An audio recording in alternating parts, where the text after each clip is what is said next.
Dawson Rider Wiki.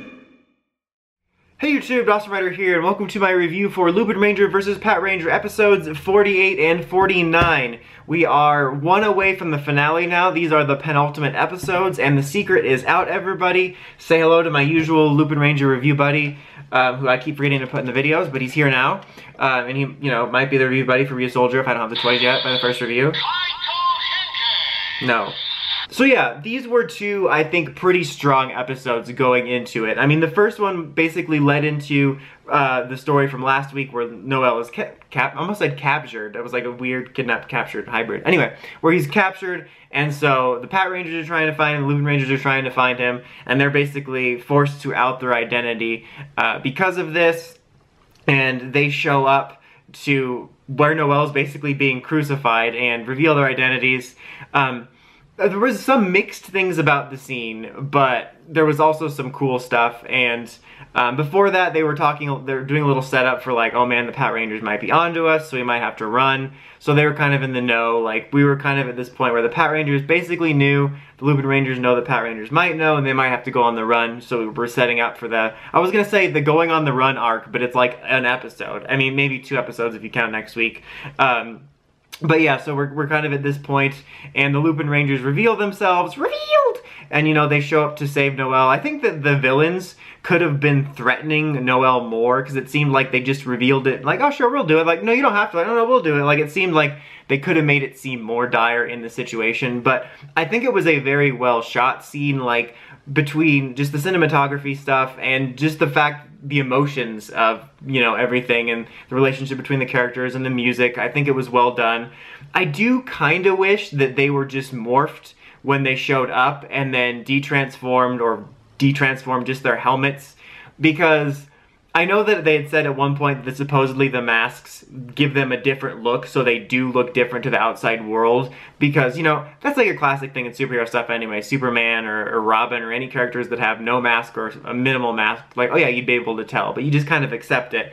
And that's kind of the case here, but, they did say that it's supposed to make them look different. I just feel that because of how similar they look, it was less of a dramatic reveal. They don't even have those like filled in white eyes like they do on the cartoons, so I think it would have been more dramatic if they went straight from the costume. But still, it was a cool reveal for them, and they had a really cool morph afterwards, which was just super neat, and we got to see them. It looks really cool helmetless in those suits because of the collar, which I think is really neat. And so their identities are outed, and they transform, and then they all fight, and then we do a temporary alliance to fight Gashpon. And so she's Dunzo, and the main guy, whose name I'm forgetting right now, he absorbs all the rest of the collection pieces into his infinite void. That's not a euphemism, that's just what happened.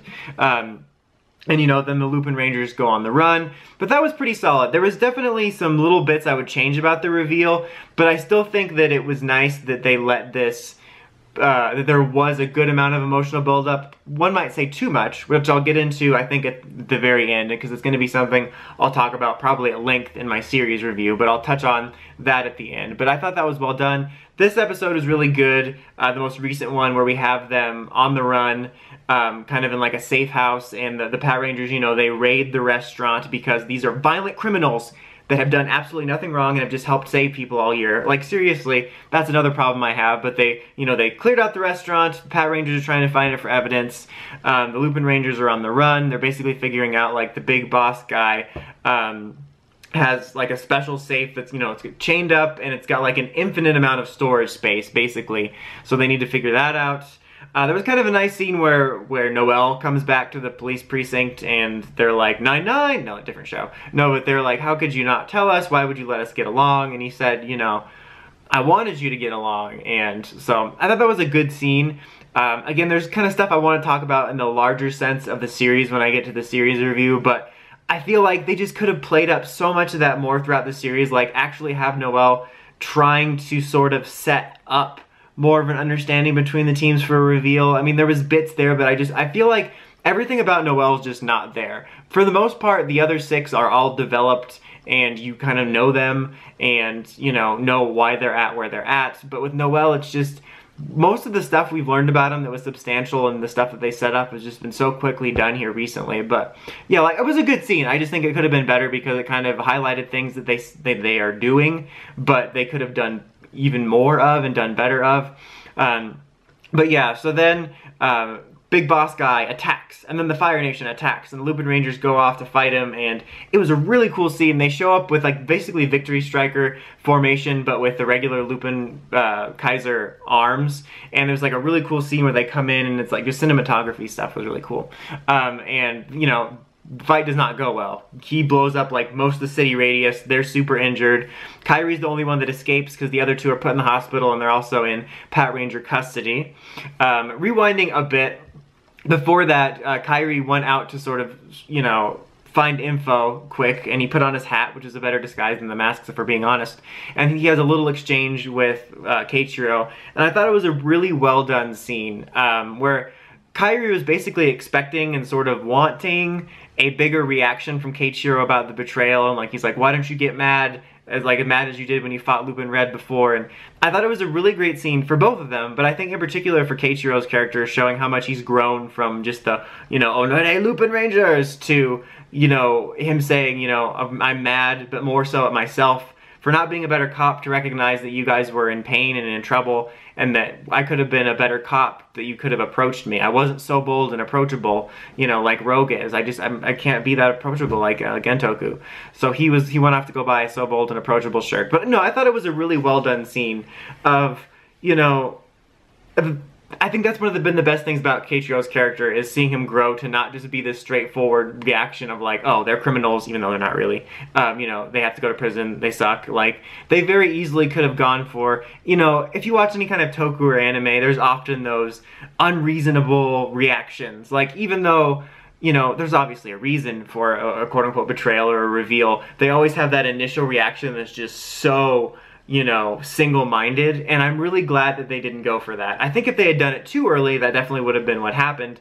But since they have such a relationship, and Keiichiro's, both I think with his relationship with Kyrie himself, but also Keiichiro's relationship and encountering him as Lupin Red, I think has been really a great development in showing, you know, how far he's come.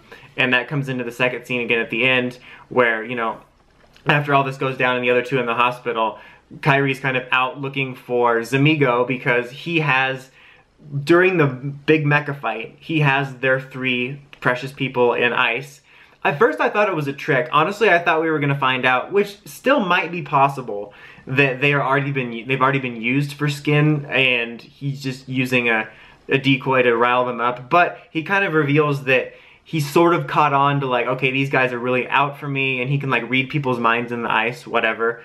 And he set them aside for that reason. I think that's probably what the case is, but I'm going to leave the door open in my mind for it to be a trick.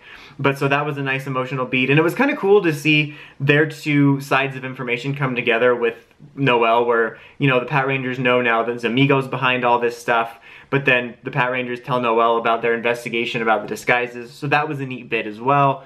But yeah, so Kyrie is like out looking for Zamigo and their people because he's the only one left, which is a nice bit, because, you know, they always promised each other that if something happened to any of them, then the remainders would continue the goal. He runs into Keiichiro, who's out looking for Kyrie, and they have another nice scene where he basically says, you know, my main objective is to help people no matter what, and if I need to set aside my badge for that, I'll do it.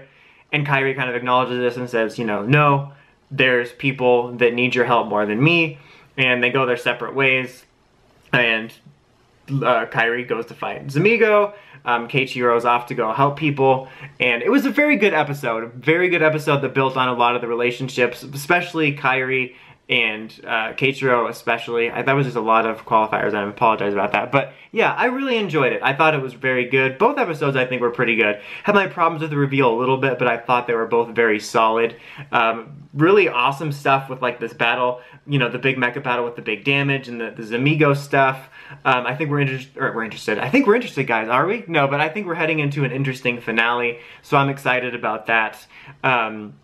I definitely am still mixed on how long it took us to get to this. I know there were some people that theorized that we would never find out who the Lupinrangers were. I mean, we did. If you didn't know who the Lupinrangers were, whew, spoiler alert since episode 1. No, but, you know, they would never reveal themselves. And the longer it went on, the longer I thought that would be a possibility. And so I'm glad it happened. I want to kind of save my thoughts because I don't want to add a whole extra 5 minutes of this video of me going on about it. But bottom line is, I still think they should have done it a little bit earlier because I think that there's a ton of story potential for after their identities are outed that's now not possible because we have 2 episodes after their reveal. One of them already just happened, which I'm talking about it right now. And I think the stuff with Noelle could have been better expanded on. But yeah, I'm going to save that for the series review. But for these 2 episodes, I think they were strong. I'd give them both a 7.5. Looking forward to the finale. I'll be talking that. And then, of course, I will be talking about the series as a whole. And you'll get to hear the rant that I've been talking about. Like a rant, it's just... it could have been so much better. Like, it's still good stuff, but anyway, we'll get to it. Let's just sign out and, you know, the subscribes and hit the bell so you get the notifications because subscribing's not good enough. Dawson Ryder, signing out.